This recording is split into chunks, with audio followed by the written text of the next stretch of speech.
ఎంకంపల్లిది. నా పేరు సంగయ్య. అమ్మేది ఉన్నది, అమ్ముదామని అనుకుంటున్నా. వాళ్ళని కొనేటోళ్ళు ఉంటే ఎంకంపల్లికి రావచ్చు. వచ్చి చూసుకున్న తర్వాత దాని రేటు సంగతి చెప్తా. బర్రె మాత్రం దోసాలు గ్యారంటీ పాలిస్తుంది. మంచిగా ఉన్నది బర్రె. సూళ్ళు ఉన్నది, పొదిగిడిచింది. 2 సంవత్సరాలు 15 రోజుల కాలు ఈంతది బర్రె.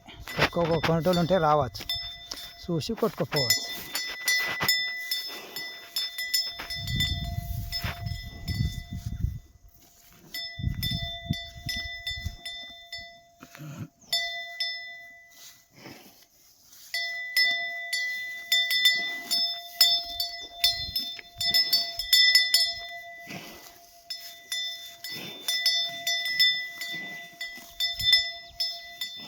సూపర్ బర్రెకి ఏం అడిగేది లేదు. బేరకిల దగ్గర కొని మోసపోకుండా పల్లెకి రండి, ఎంకంపల్లిలో బర్రె ఉంది, అమ్ముతా.